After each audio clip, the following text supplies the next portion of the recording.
जो देवी सभी प्राणियों में माता के रूप में स्थित हैं, जो देवी सर्वत्र शक्तियों के रूप में स्थापित हैं, जो देवी सभी जगह शांति का प्रतीक है, ऐसी देवी को नमस्कार है, नमस्कार है, बारंबार नमस्कार है। जय माँ भगवती, जय माँ दुर्गा। आज के वीडियो में आप सुनेंगे चैत्र मास महात्म्य के अध्याय 16 की कथा। व्यास जी बोले, भगवान विष्णु के विभिन्न अवतार ग्रहण करने तथा इसी प्रकार सभी देवताओं के भी अंश अवतार ग्रहण करने के बहुत से कारण हैं। अब वसुदेव, देवकी तथा रोहिणी के अवतारों का कारण यथार्थ रूप से सुनिए। एक बार महर्षि कश्यप यज्ञ कार्य के लिए वरुण देव की गो ले आए। यज्ञ कार्य की समाप्ति के पश्चात वरुण देव के बहुत याचना करने पर भी उन्होंने वे उत्तम धेनु वापस नहीं दी। तत्पश्चात उदास मन वाले वरुण देव ने जगत के स्वामी ब्रह्मा के पास जाकर उन्हें प्रणाम करके विनम्रता पूर्वक उनसे अपना दुख कहा। हे महाभाग, मैं क्या करूं? वे अभिमानी कश्यप मेरी गाय नहीं लौटा रहा है, अतः मैंने उसे शाप दे दिया कि मानव योनि में जन्म लेकर तुम गोपालक हो जाओ और तुम्हारी दोनों भार्याएं भी मानव योनि में उत्पन्न होकर अत्यधिक दुखी रहें। मेरी गाय के बछड़े माता से वियुक्त होकर अति दुखित हैं और रो रहे हैं, अतः पृथ्वी लोक में जन्म लेने पर यह अदिति भी मृतवत्सा होगी। इसे कारागार में रहना पड़ेगा, उससे भी उसे महान कष्ट भोगना पड़ेगा। जल जंतुओं के स्वामी वरुण का ये वचन सुनकर प्रजापति ब्रह्मा ने मुनि कश्यप को वहां बुलाकर उनसे कहा, हे महाभाग, आपने लोकपाल वरुण की गायों का हरण क्यों किया और फिर अपने उन्हें लौटाया भी नहीं? आप ऐसा न्याय क्यों कर रहे हैं? हे महाभाग, न्याय को जानते हुए भी आपने दूसरे के धन का हरण किया। हे महामते, आप तो सर्वज्ञ हैं, तो फिर आपने यह न्याय क्यों किया? आहो, लोभ भी ऐसी महिमा है कि वे महान से महान लोगों को भी नहीं छोड़ता। लोभ तो निश्चय ही पापों की खान, नरक की प्राप्ति कराने वाला और सर्वथा अनुचित है। महर्षि कश्यप भी उस लोभ का परित्याग कर सकने में समर्थ नहीं हुए, तो मैं क्या कर सकता हूँ? अनंत, मैंने यही निष्कर्ष निकाला कि लोभ सदा से सबसे प्रबल है।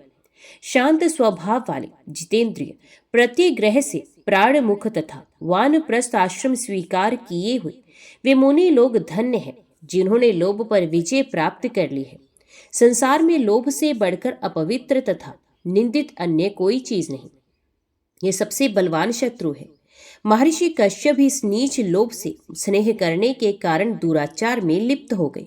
अतएव मर्यादा की रक्षा के लिए ब्रह्मा जी ने भी अपने परम प्रिय पौत्र मुनिश्रेष्ठ कश्यप को शाप दे दिया कि तुम अपने अंश से पृथ्वी पर यदुवंश में जन्म लेकर वहां अपनी दोनों पत्नियों के साथ गोपालन का कार्य करोगे।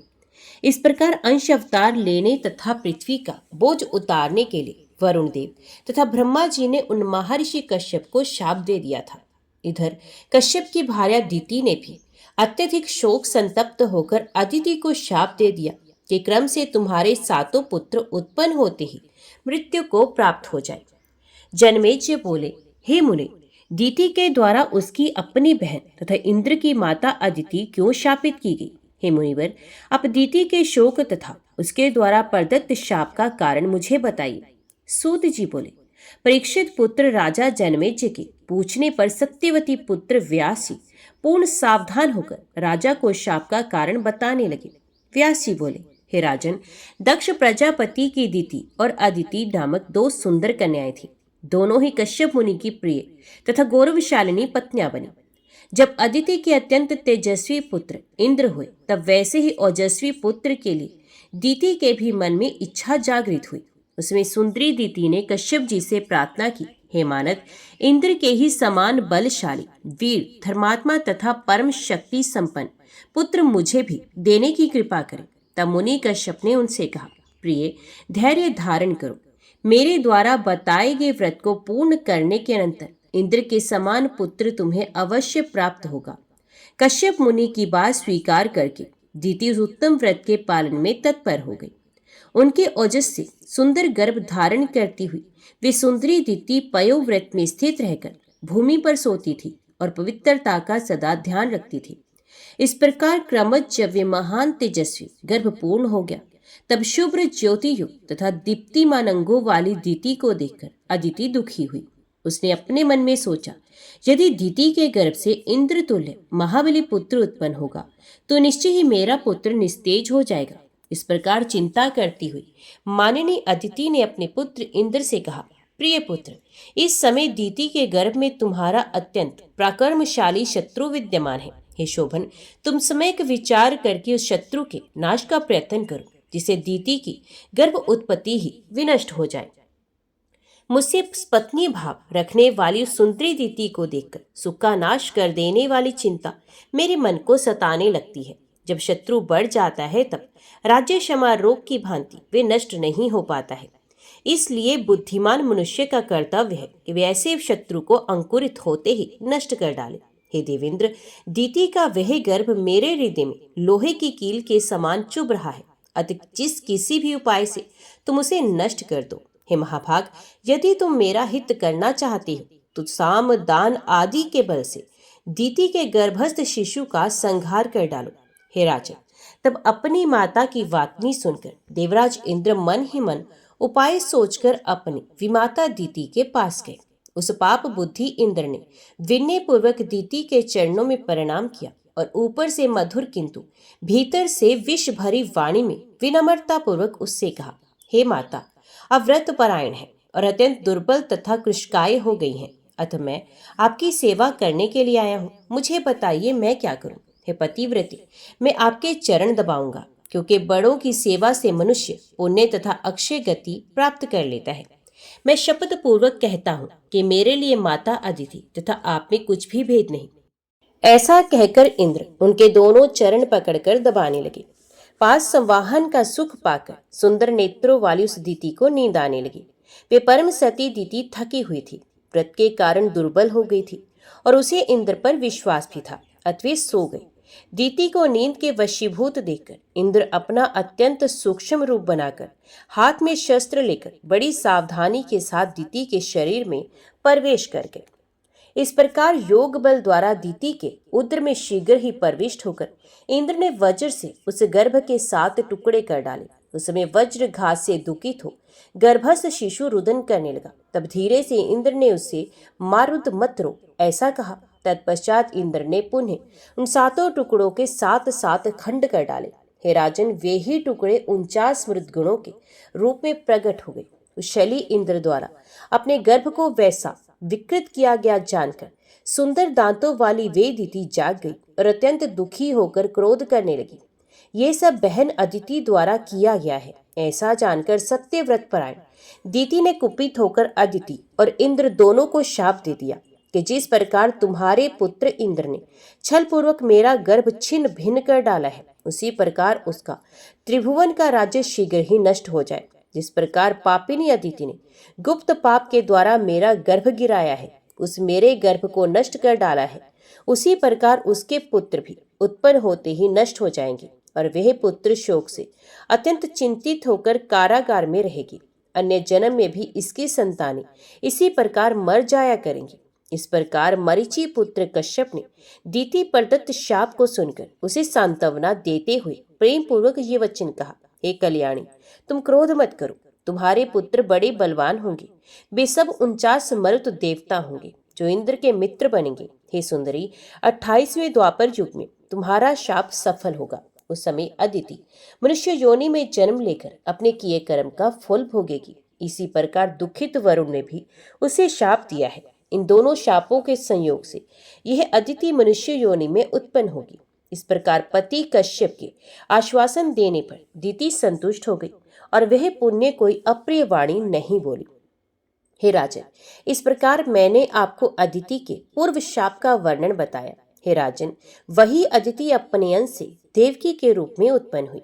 राजा बोले, हे महाभाग, इस आख्यान को सुनकर मैं बड़ा आश्चर्य में पड़ गया हूँ। हे महामती, ये संसार पाप का मूर्त रूप है। इसके बंधन से मनुष्य किस प्रकार मुक्त हो सकता है? जब तीनों लोकों का वैभव पास रखते हुए भी कश्यप मुनि की संतान इंद्र ने ऐसा पाप कर्म कर डाला, तब कौन मनुष्य पाप नहीं कर सकता? अद्भुत शब्द लेकर सेवा के बहारे माता के गर्भ में प्रविष्ट होकर बालक की हत्या करना तो बड़ा भयानक पाप है। सबके शासक, धर्म के रक्षक और तीनों लोकों के स्वामी इंद्र ने जब ऐसा निंदित कर्म कर डाला, तब फिर दूसरा कौन नहीं करेगा। हे जगत गुरु, मेरे पितामह लोगों ने भी कुरुक्षेत्र के संग्राम में ऐसा ही विषमकारी, दारुण और निंदित कर्म किया था। भीषण, द्रोण, कृपाचार्य, कर्ण तथा धर्म के अंशरूप युधिष्ठिर, इन सभी ने भगवान श्री कृष्ण की प्रेरणा से धर्म विरुद्ध कर्म किया था। संसार की असारता जानते हुए भी उन प्रतिभाशाली तथा देवांश से उत्पन्न धर्मपरायण पांडवों ने भी ऐसा ग्रहित कर्म क्यों किया। हे द्विजेंद्र, यदि ऐसी बात है तो धर्म पर किसकी आस्था होगी और धर्म के विषय में सैद्धांतिक प्रमाण ही क्या रह जाएगा। ये वृत्तांत सुनकर तो मेरा मन चंचल हो उठा है। यदि आपत वचन को प्रमाण माने तो फिर कौन पुरुष आपत है। विषयासक्त मनुष्य में राग आ ही जाता है और अपना स्वार्थ भंग होने पर उसमें निस्संदेह राग द्वेष की बहुलता हो जाती है। द्वेष के कारण अपनी सर्वार्थ सिद्धि के लिए असत्य भाषण करना पड़ता है। परम ज्ञानी और सत्व गुण के मूर्त स्वरूप भगवान श्री कृष्ण ने भी जरासंध के वध के लिए शल से ब्राह्मण का वेश धारण किया था। जब सत्व मूर्ति भी इस प्रकार के होते हैं तब किस आपत पुरुष को प्रमाण माना जाए। उसी प्रकार राजस्व यज्ञ के अवसर पर अर्जुन ने भी वैसा ही कर्म किया था। जिस यज्ञ में अशांति का वातावरण रहा उस यज्ञ को किस श्रेणी का यज्ञ कहा जाए। वह यज्ञ परलोक में परम पद की प्राप्ति के लिए किया गया था अथवा सुयश पाने के लिए किया गया था या अन्य किसी कार्य की सिद्धि के लिए किया गया था। श्रुति का ये वचन है कि धर्म का प्रथम चरण सत्य, दूसरा चरण पवित्रता, तीसरा चरण दया और चतुर्थ चरण दान है। पुराण वेदता भी यही कहते हैं। इन चारों के बिना परम आदृत धर्म कैसे टिक सकता है। तब मेरे पूर्वजों के द्वारा किया गया वे धर्म विहीन यज्ञ क्रम उत्तम फल देने वाला कैसे हो सकता है। इससे तो यही प्रतीत होता है कि उस समय किसी का भी कहीं भी धर्म में अटल विश्वास नहीं था। जगत प्रभु भगवान श्री विष्णु ने भी छलने हेतु वामन का रूप धारण किया था, जिन्होंने वामन रूप से राजा बलि को ठग लिया था। महाराज बलि 100 यज्ञों का अनुष्ठान करने वाले, वेदों की आज्ञा का पालन करने वाले, धर्मात्मा, दानी, सत्यवादी एवं जितेंद्रिय थे। ऐसे महापुरुष को परम प्रभावशाली भगवान विष्णु ने अकस्मात पदच्युत कर दिया। अतः हे कृष्ण द्वैपायन, उन दोनों में कौन जीता। वंचना करके छल कर्म में निपुण भगवान वामन की विजय हुई या छले गए राजा बलि की, इस विषय में मुझे संदेह है। हे द्विश्रेष्ठ, मुझे सत्य बात बताइए, क्योंकि आप पुराणों के रचयिता, धर्मज्ञ तथा महान बुद्धि संपन्न है। व्यास जी बोले, हे राजा, उस राजा बलि की ही विजय हुई जिसने समस्त भूमंडल का दान कर दिया था। हे राजा, जो त्रिविक्रम नाम से विख्यात थे, भगवान विष्णु वामन बने। हे नरेंद्र, उन्होंने छल करने के लिए ये वामन रूप धारण किया था और इसी छल के परिणाम स्वरूप उन श्री हरि को राजा बलि का द्वारपाल बनना पड़ा। अतः हे राजन, सत्य से बढ़कर धर्म का मूल और कुछ नहीं। हे राजन, सम्यक प्रकार से सत्य का पालन करना प्राणियों के लिए अत्यंत दुष्कर है। अनेक रूप धारण करने वाली त्रिगुणात्मिका माया बड़ी बलवती है, जिसने तीनों गुणों से सम्मिश्रित इस विश्व की रचना की है। अतः हे राजन, छल कपट करने वाले से बिना प्रभावित हुए ये सत्य कैसे रह सकता है। सत्व, रज और तम, इन्हीं 3 गुणों के मेल से संसार का प्रादुर्भाव हुआ। यही सृष्टि का सनातन नियम है। केवल अनासक्त, प्रतिग्रह शून्य, राग रहित और तृष्णा विहीन वानप्रस्थ तथा मुनिजन अवश्य सत्य परायण होते हैं, किंतु वैसे लोग केवल दृष्टांत दिखाने के लिए ही बनाए गए हैं। हे राजा, उनके अतिरिक्त सब कुछ सत्व, रज एवं तन, इन तीनों गुणों से ओतप्रोत है। हे नृपश्रेष्ठ, पुराणों, वेदों, धर्मशास्त्रों, वेदांगों और सगुण प्राणियों द्वारा रचित ग्रंथों में भी कहीं एक वाक्यता नहीं मिलती। सगुण प्राणी ही सगुण कार्य करता है, निर्गुण से सगुण कार्य नहीं हो सकता, क्योंकि वे सभी गुण मिश्रित हैं, वे पृथक पृथक नहीं रहते। इसी कारण किसी की भी बुद्धि सत्य तथा सनातन धर्म में टिक नहीं पाती। हे महाराज, संसार की सृष्टि के समय माया से मोहित मनुष्य की इंद्रियां अत्यंत चंचल हो जाती हैं और उनमें आसक्त मन उन गुणों से प्रेरित होकर विविध प्रकार के भाव प्रकट करने लगता है। ब्रह्मा से लेकर तृण पर्यंत स्थावर जंगम सभी प्राणी माया के वशीभूत रहते हैं और वही माया उनके साथ क्रीड़ा करती रहती है। ये माया सभी को मोह में डाल देती है और जगत में निरंतर विकार उत्पन्न किया करती है। हे राजन, सर्वप्रथम अपना कार्य सिद्ध करने के लिए मनुष्य सत्य का सहारा लेता है। उस समय इंद्रियों के विषय का चिंतन करते हुए जब मनुष्य अपना अभीष्ट नहीं पाता तो वे उसके लिए छल करने लगता है। इस प्रकार छल के कारण वह पापी प्रवृत्त हो जाता है। काम, क्रोध और लोभ मनुष्यों के सबसे बड़े शत्रु हैं। इनके वश में होने के कारण प्राणी कर्तव्य अकर्तव्य को नहीं जान पाते। ऐश्वर्य बढ़ जाने पर अहंकार और भी बढ़ जाता है। अहंकार वश मोह उत्पन्न होता है और मोह से विनाश हो जाता है। मोह के कारण मनुष्य के मन में अनेक प्रकार के संकल्प विकल्प होने लगते हैं। उस समय मन में ईर्ष्या, असुप्र और द्वेष उत्पन्न हो जाता है। प्राणियों के हृदय में आशा, तृष्णा, दीनता, दंभ और अधार्मिक बुद्धि ये सब उत्पन्न हो जाती हैं। ये भावनाएं प्राणियों में मोह से ही उत्पन्न होती हैं। यज्ञ, दान, तीर्थ, व्रत और नियम जो कुछ भी सत्कर्म है उन्हें भी मनुष्य अहंकार के ही वशीभूत होकर निरंतर करता है। उनका अहंभाव से किया गया सारा कार्य वैसा नहीं होता जैसा कि शुद्ध अंतकरण से किया जाता है। आसक्ति एवं लोभ से किया हुआ कोई भी कर्म सर्वथा अशुद्ध होता है। बुद्धिमान मनुष्यों को चाहिए कि वे सर्वप्रथम द्रव्य शुद्धि पर विचार कर ले। द्रोह रहित कर्म करके अर्जित किया हुआ धन धर्म कार्य में प्रशस्त माना गया है। द्रोह पूर्वक उपार्जित किए हुए द्रव्य के द्वारा मनुष्य जो उत्तम कार्य करता है, समय आने पर उसका विपरीत फल प्राप्त होता है। जिसका मन परम पवित्र है वही पूर्ण फल का अधिकारी होता है और मन के विकार पूर्ण रहने पर उसे यथार्थ फल नहीं मिलता। जब कर्म कराने वाले ऋत्विक, आचार्य आदि लोगों का चित्त शुद्ध रहता है तभी पूर्ण फल प्राप्त होता है। यदि देश, काल, क्रिया, द्रव्य, कर्ता और मंत्र इन सब की शुद्धता रहती है तभी कर्मों का पूरा फल प्राप्त होता है। जो मनुष्य शत्रुनाश तथा अपनी अभिवृद्धि के उद्देश्य से पुण्य कर्म करता है तो उसे भी वैसा ही विपरीत फल मिलता है। स्वार्थ में लिप्त मनुष्य शुभाशुभ का ज्ञान नहीं रख पाता और देवाधीन होकर सदा पाप ही किया करता है, पुण्य नहीं। प्रजापति ब्रह्मा से ही देवता उत्पन्न हुए हैं और उन्हीं से असुरों की भी उत्पत्ति हुई है। वे सबके सब स्वार्थ में लिप्त होकर एक दूसरे के विरुद्ध काम करते हैं। वेदों में कहा गया है कि सत्व गुण से सभी देवता, रजोगुण से मनुष्य तथा तमोगुण से पशु पक्षी आदि त्र्यक योनि के जीव उत्पन्न होते हैं। अतएव जब सत्व गुण से उत्पन्न देवताओं में भी निरंतर आपस में वैर भाव रहता है तब पशु पक्षियों में परस्पर जाति वैर उत्पन्न होने में क्या आश्चर्य। देवता भी सदैव द्रोह में तत्पर रहते हैं और तपस्या में विघ्न डाला करते हैं। वे सदा असंतुष्ट रहते हुए द्वेषपरायण होकर आपस में विरोध भाव रखते हैं। अतः हे राजन, जब ये संसार ही अहंकार से उत्पन्न हुआ है तब वे राग द्वेष से हीन हो ही कैसे सकते हैं।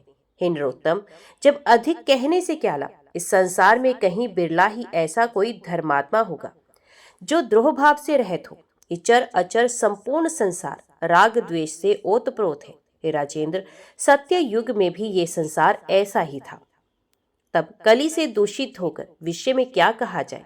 हे राजन, जब देवता भी सदा ईर्ष्या युक्त, द्रोह से भरे हुए और छल परायण रहते हैं तब मनुष्य तथा पशु पक्षियों की तो बात ही क्या। यदि कोई मनुष्य द्रोह करने वाले के प्रति द्रोह भाव रखे तो ये समानता की बात है, किंतु द्रोह ना करने वाले तथा शांत स्वभाव वाले के प्रति विद्वेष रखने को नीचता कहा गया है। यदि कोई तपस्वी शांत होकर जप ध्यान में लीन हो जाता है तो इंद्र उसके जप में विघ्न डालने हेतु तत्पर हो जाते हैं। सज्जन पुरुषों के लिए हर समय सतयुग दिखाई पड़ता है और दुष्ट लोगों के लिए सर्वदा कलयुग ही रहता है। जिस युग में क्रिया तथा योग व्यवस्थित रहते हैं वे द्वापर तथा त्रेता रूप मध्यम युग मध्यम कोटि के लोगों के लिए कहे गए। अतः किसी समय भी कोई सत्य धर्मा हो सकता है अथवा सभी युगों में जो चाहे धर्मपरायण हो सकता है। हे राजन, सर्वत्र धर्म की स्थिति में वासना ही प्रधान कारण मानी गई है। उसमें मलिनता आ जाने पर धर्म भी मलिन हो जाता है। मलिन वासना विनाश के लिए होती है, ये सर्वथा सत्य है। ब्रह्मा जी के हृदय से एक पुत्र उत्पन्न हुआ जो धर्म इस नाम से कहा गया। ये ब्राह्मण सत्य संपन्न और वैदिक धर्म में सदा संलग्न रहने वाला था। उस गृहस्थ धर्मी महात्मा मुनि ने पाणी ग्रहण की विधि से दक्ष प्रजापति की 10 कन्याओं का सम्यक रूप से वरण किया। सत्यव्रतियों में श्रेष्ठ उस धर्म ने उनसे हरि, कृष्ण, नर और नारायण नामक 4 पुत्र उत्पन्न किए। हे राजन, उनमें हरि और कृष्ण ये दोनों योग अभ्यास करने लगे तथा नर और नारायण ये दोनों हिमालय पर्वत के शिखर पर जाकर बद्रिका आश्रम तीर्थ में कठिन तपस्या करने लगे। वे प्राचीन मुनिश्रेष्ठ नर और नारायण तपस्याओं में सबसे प्रधान थे। गंगा के विस्तृत तट पर रहकर ब्रह्म चिंतन करते हुए भगवान विष्णु के अंश अवतार नर नारायण ने वहां पूरे 1000 वर्षों तक कठोर तप किया। उनके तप से चराचर से संपूर्ण संसार संतप्त हो गया। इसे इंद्र के मन में नर नारायण के प्रति क्षोभ उत्पन्न हो गया। तब चिंतित होकर इंद्र ने अपने मन में सोचा, अब मुझे क्या करना चाहिए। ये धर्मपुत्र नर नारायण तपस्वी तथा ध्यान परायण है। ये पूर्ण रूप से सिद्ध होकर मेरा श्रेष्ठ आसन ग्रहण कर लेंगे। अतः किस प्रकार विघ्न उत्पन्न करूं जिसे तप ना कर सके। अब इनके मन में काम, क्रोध अथवा अत्यंत भीषण लोभ उत्पन्न करके तप में विघ्न करना चाहिए। ये विचार कर इंद्र अपने उत्तम एरावर हाथी पर सवार होकर उनके तप में विघ्न डालने की इच्छा से गंधमादन पर्वत पर शीघ्रतापूर्वक जा पहुंचे। वहां जाकर उन्होंने उस पवित्र आश्रम में तप करते हुए नर नारायण को देखा। उस समय तप के प्रभाव से दीप्त शरीर वाले वे दोनों ऋषि उगे हुए सूर्य के भांति प्रतीत हो रहे थे। इंद्र ने सोचा, क्या ये ब्रह्मा और विष्णु प्रकट हुए हैं अथवा दो सूर्य उदित हो गए हैं। धर्म के ये दोनों पुत्र अपने तप द्वारा ना जाने क्या कर देंगे। ऐसा विचार करके शचीपति इंद्र ने नर नारायण की ओर देखकर उनसे कहा, हे महाभाग धर्मनंदन, आप लोगों का क्या कार्य है बताइए। मैं श्रेष्ठ वर अभी प्रदान करता हूँ। हे ऋषियों, मैं वर देने के लिए आया हूँ। वर अदेय हो तो भी मैं दूंगा, क्योंकि मैं आप लोगों की तपस्या से परम प्रसन्न हूँ। इस प्रकार उनके सामने खड़े होकर इंद्र ने बार बार उनसे वरदान मांगने को कहा, किंतु ध्यान मगन तथा दृढ़ चित्त वे दोनों ऋषि नहीं बोले। तब इंद्र ने अपनी भयदायिनी मोहिनी माया प्रकट की। उन्होंने भेड़िए, सिंह, व्याघ्र आदि हिंसक जंतुओं को उत्पन्न करके उन्हें भयभीत किया। इसी प्रकार वर्षा, वायु तथा अग्नि उत्पन्न करके इंद्र ने अपनी मोहिनी माया रचकर उन दोनों को भयभीत करने की चेष्टा की, किंतु धर्मपुत्र वे दोनों मुनि इस भय से भी वश में नहीं किया जा सके। ऐसे उन नर नारायण को देखकर इंद्र अपने भवन में चले गए। वे नर नारायण वरदान के लोभ में नहीं आए और अग्नि तथा वायु से भयभीत नहीं हुए। व्याघ्र, सिंह आदि के आक्रमण करने पर भी वे दोनों अपने आसन से हिले तक नहीं। उन दोनों के ध्यान को भंग करने में उस समय कोई भी समर्थ नहीं हो सका। इंद्र भी अपने घर पहुंचकर दुखित होकर विचार करने लगे कि मुनिवरों में उत्तम ये दोनों ऋषि भय तथा लोभ से विचलित नहीं हुए। वे तो महाविद्या, आदि शक्ति, सनातनी, सब लोगों की स्वामिनी और अद्भुत परा प्रकृति का ध्यान कर रहे थे। देवताओं तथा असुरों के द्वारा रची गई सारी माया जिन भगवती से ही उत्पन्न होती है, उनका ध्यान करने वालों को विचलित करने में कौन समर्थ है, चाहे वे कितना ही बड़ा माया विज्ञ क्यों ना हो। जो लोग कल्पमरहित होकर भगवती का ध्यान करते हैं, वे भला कैसे विचलित किए जा सकते हैं। देवी का वाग बीज, काम बीज और माया बीज, ये जिसके हृदय में विद्यमान है, उसे विचलित करने में कोई भी समर्थ नहीं है। अब माया से मोहित इंद्र ने पुनः उनका प्रतिकार करने हेतु कामदेव तथा वसंत को बुलाकर ये वचन कहा, हे कामदेव, तुम वसंत और रति को साथ लेकर अनेक अप्सराओं के साथ उस गंधमादन पर्वत पर अभी शीघ्रतापूर्वक जाओ। वहां नर नारायण नामक दो प्राचीन श्रेष्ठ ऋषि बद्रिका आश्रम के एकांत स्थान में स्थित होकर तपस्या कर रहे हैं। हे मनमत, उनके पास जाकर तुम अपने बाणों से उनके चित्त को कामासक्त कर दो। उनका मोहन तथा उच्चाटन करके तुम अपने बाणों से उन्हें शीघ्र आहत कर डालो। मेरा ये कार्य अभी सिद्ध करो। इस प्रकार हे महाभाग, धर्म के पुत्र, उन दोनों मुनियों को वशीभूत कर लो। इस संपूर्ण संसार में देवता, दैत्य या मनुष्य कौन ऐसा है जो तुम्हारे बाण के वशीभूत होकर अत्यंत कामासक्त ना हो जाए।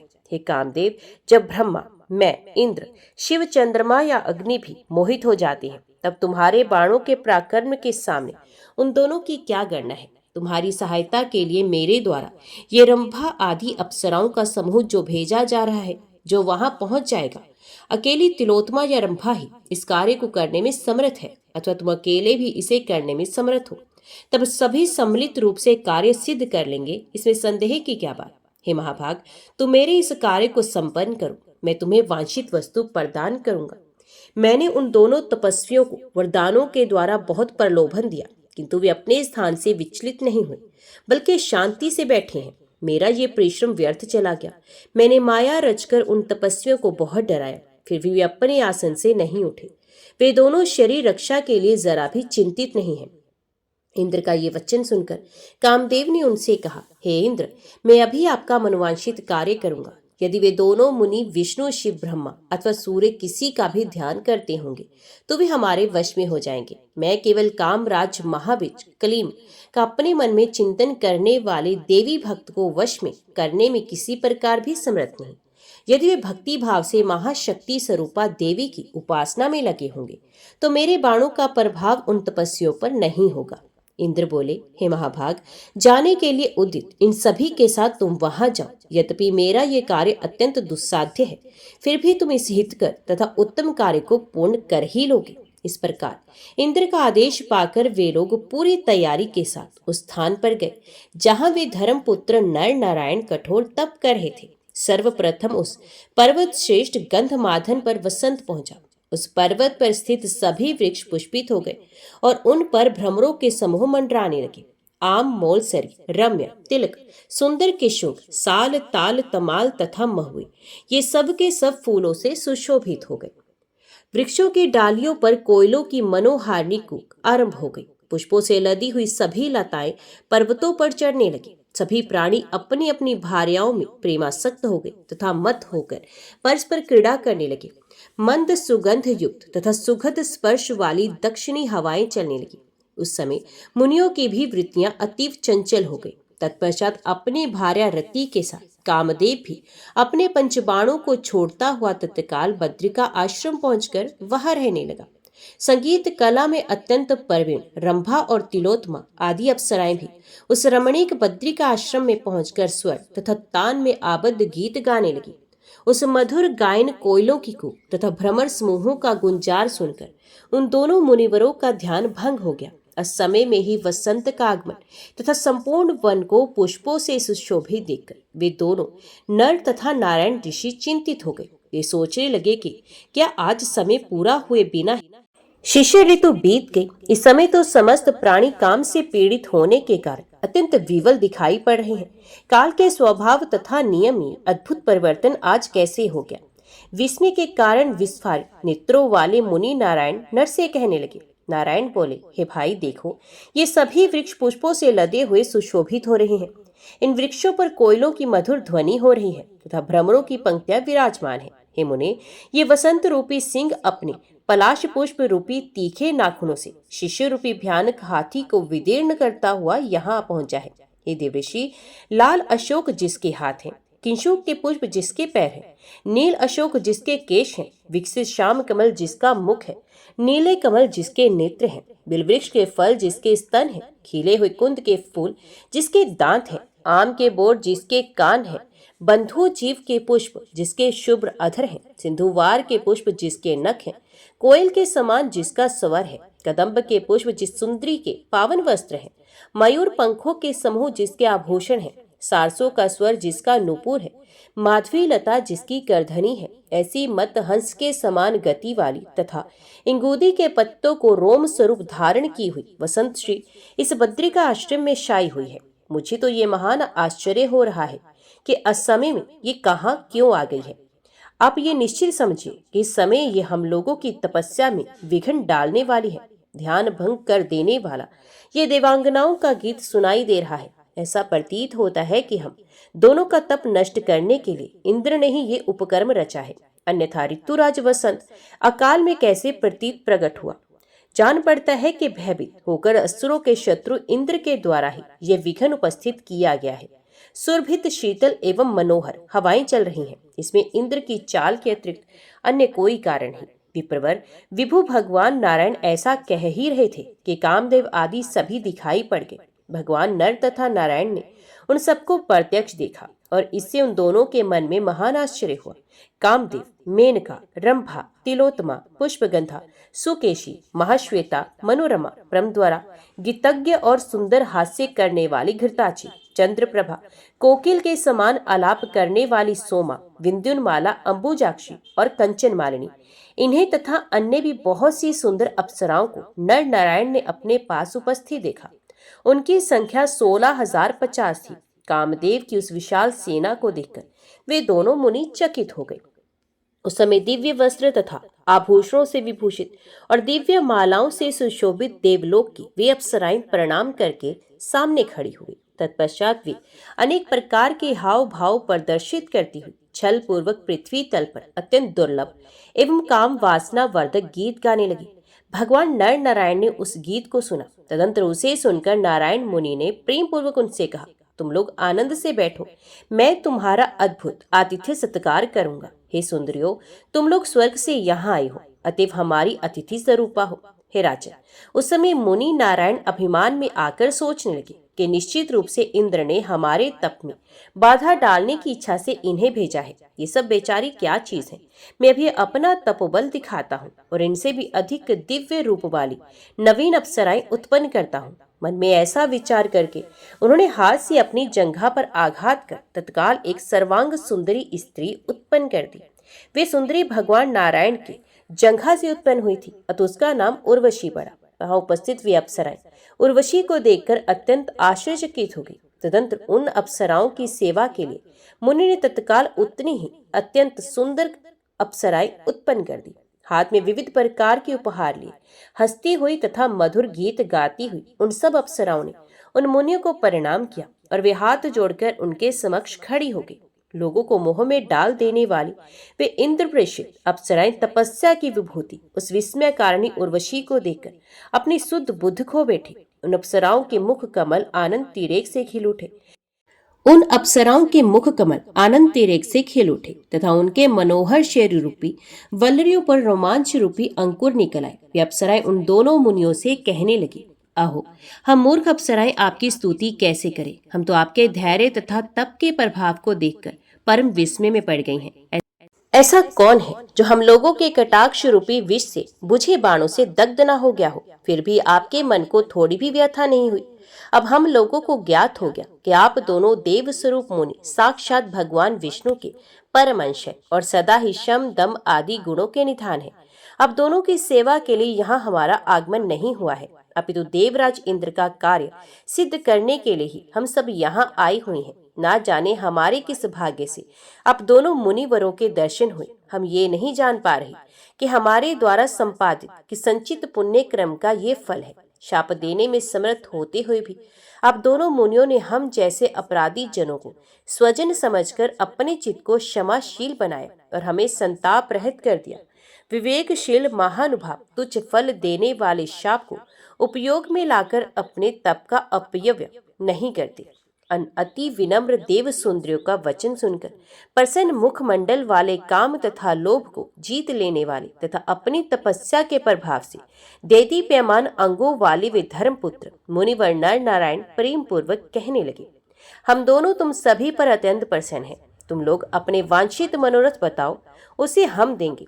उस सुंदर नैनों वाली उर्वशी को भी अपने साथ लेकर तुम सब स्वर्ग के लिए प्रस्थान करो। उपहार स्वरूप ये मनोहर युक्ति अब यहाँ से तुम लोगों के साथ जाए। औरों से प्रादुर्भूत इस उर्वशी को इंद्र के प्रसन्न करने के लिए हमने उनको दे दिया है। सभी देवताओं का कल्याण हो और अब सभी लोग इच्छा अनुसार यहाँ से प्रस्थान करें। देवियां बोली, हे महाभाग, हे नारायण, हे सुश्रेष्ठ, परम भक्ति के साथ प्रसन्नता पूर्वक हम सभी अप्सराएं आपके चरण कमलों का सानिध्य प्राप्त कर चुकी हैं। अब हम सब कहाँ जाएं? हे नाथ, हे मधुसूदन, हे कमल पत्राक्ष, यदि आप हमारे ऊपर प्रसन्न होकर वांछित वरदान देना चाहते हैं तो हम अपने मन की इच्छा प्रकट कर रही हैं।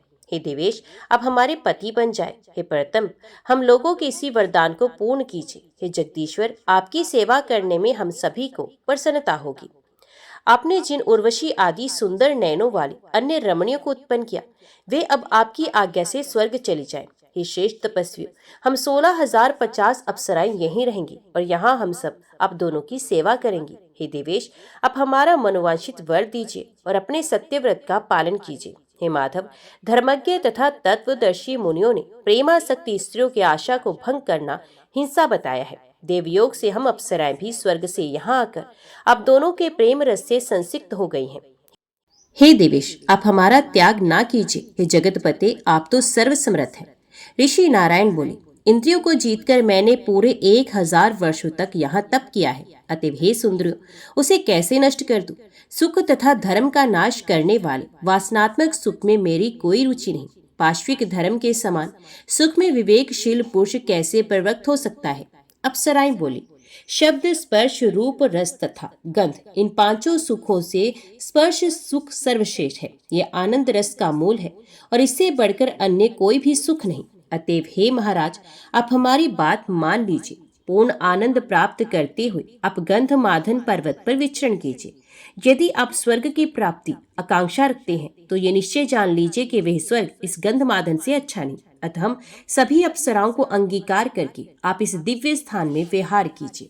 उन देवांगनाओं का वचन सुनकर धर्मपुत्र प्रतापी नारायण अपने मन में विचार करने लगे कि इस समय मुझे क्या करना चाहिए। यदि मैं इस समय विषय भोग में लिप्त होता हूँ तो मुनि समुदाय में उपहास का पात्र बनूंगा। अहंकार से ही मुझे ये दुख प्राप्त हुआ है, इसमें कोई संशय नहीं। धर्म के विनाश का मूल तथा प्रधान कारण अहंकार है। अतः महात्माओं ने उसे संसार रूपी वृक्ष का मूल कहा है। इन वरांगनाओं के समूह को आया हुआ देखकर मैं मौन धारण कर स्थित नहीं रह सका और प्रसन्नता पूर्वक मैंने इनसे वार्तालाप किया। इसलिए मैं दुख का भाजन हुआ। अपने धर्म का व्यय करके मैंने उन उर्वशी आदि स्त्रियों की व्यर्थ में रचना की। यह कामार्थ अप्सराएं मेरी तपस्या में विघ्न डालने में प्रवृत्त हैं। मकड़ियों के द्वारा बनाए गए जाल की भांति अब अपने ही द्वारा उत्पादित सुदृढ़ जाल में मैं बुरी तरह फंस गया हूँ। अब मुझे क्या करना चाहिए? यदि चिंता छोड़कर इन स्त्रियों को स्वीकार नहीं करता तो अपना मनोरथ निष्फल हुआ पाकर ये भ्रष्ट स्त्रियां मुझे शाप देकर चली जाएंगी। तब इनसे छुटकारा पाकर मैं निर्जन स्थान में कठोर तप करूंगा। अतएव क्रोध उत्पन्न करके मैं इनका परित्याग कर दूंगा।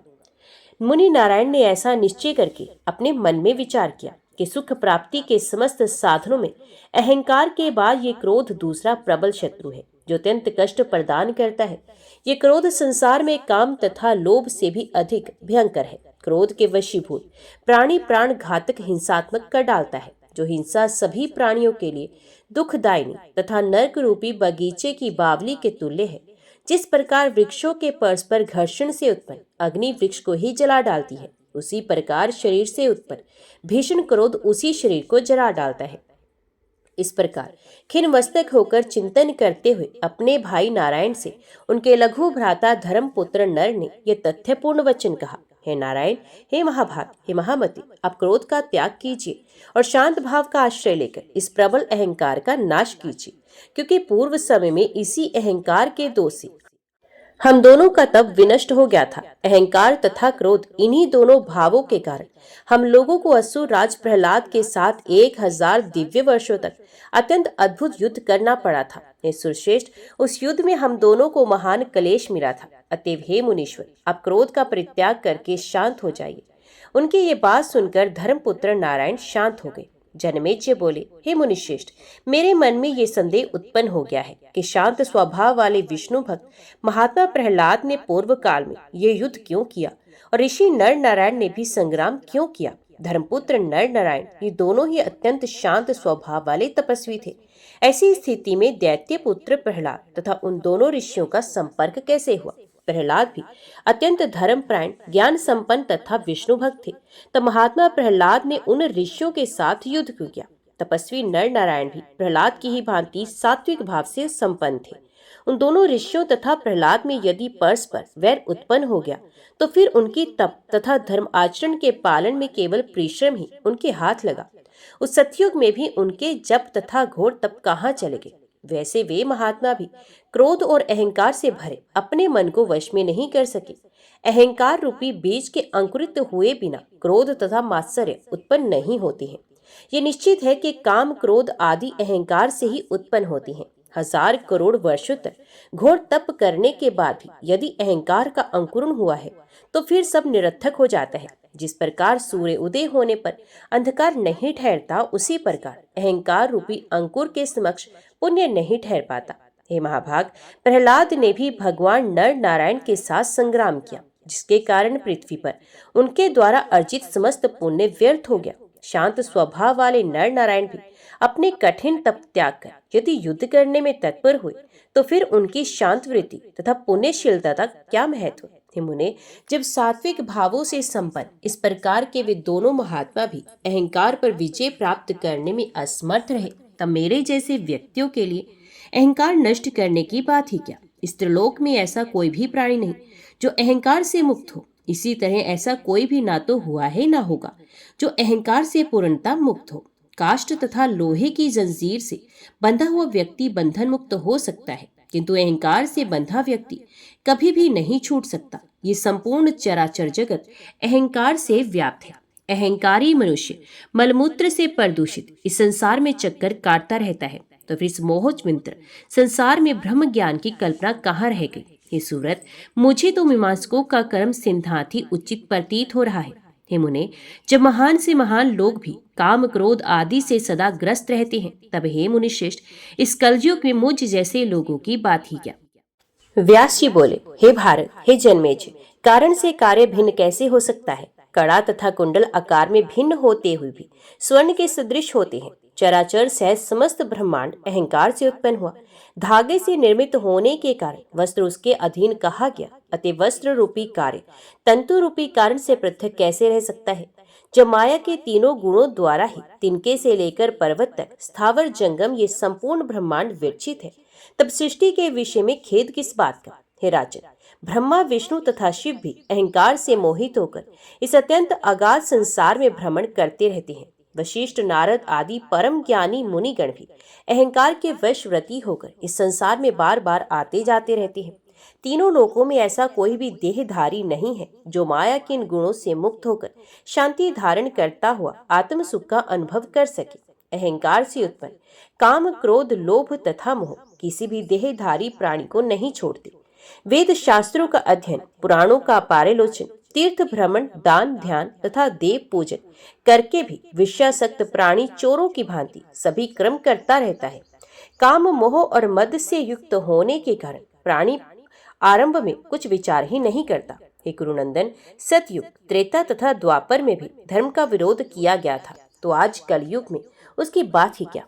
इसमें तो द्रोह, स्पर्धा, लोभ तथा क्रोध सर्वदा ही विद्यमान है। संसार ऐसे ही स्वभाव वाला है, इस विषय में संदेह नहीं करना चाहिए। संसार में मत्सरहीन साधु पुरुष विरले ही होते हैं। क्रोध तथा ईर्ष्या पर विजय प्राप्त कर लेने वाले तो दृष्टांत मात्र के लिए मिलते हैं। राजा बोले, हे वे लोग धन्य तथा पुण्यात्मा है जिन्होंने मद तथा मोह से छुटकारा प्राप्त कर लिया है। जो सदाचार परायण तथा जितेंद्रिय हैं, उन्होंने मानो तीनों लोकों पर विजय प्राप्त की। अपने महात्मा पिता के पाप का स्मरण करके मैं दुखित रहता हूँ। उन्होंने बिना किसी अपराध के एक तपस्वी के गले में मरा हुआ सर्प डाल दिया। अतः हे मुनिवर, अब मेरे आगे उनकी क्या गति होगी। बुद्धि के मोहग्रस्त हो जाने पर क्या कार्य हो जाएगा, मैं नहीं जानता। मूर्ख मनुष्य केवल मधु देखता है, किंतु उसके पास ही विद्यमान गहरे प्रपाता की ओर नहीं निहारता। वे निंदनीय कर्म करता रहता है और नरक से नहीं डरता। हे मुने, अब आप मुझे विस्तार पूर्वक ये बताइए कि पूर्व काल में प्रहलाद के साथ नर नारायण का घोर युद्ध क्यों हुआ था। प्रहलाद पाताल लोक से सारस्वत महातीर्थ पवित्र बद्रिकाश्रम में कैसे पहुंचे, ये भी मुझे बताइए। शांत स्वभाव वाले मुनि श्रेष्ठ नर नारायण तो महान तपस्वी थे, तब हे मानद उन दोनों ने प्रहलाद के साथ युद्ध किस कारण से किया। प्राय धन अथवा स्त्री के लिए लोगों में परस्पर शत्रुता होती है, तब हर प्रकार की इच्छाओं से रहित उन दोनों ने भीषण युद्ध क्यों किया, और उन नर नारायण को सनातन देवता जानते हुए भी महात्मा प्रहलाद ने उनके साथ युद्ध क्यों किया। ये ब्राह्मण, मैं विस्तार पूर्वक इसका कारण सुनना चाहता हूँ। जय मां भगवती, जय मां दुर्गा। आगे की कथा हम अगले अध्याय में सुनेंगे।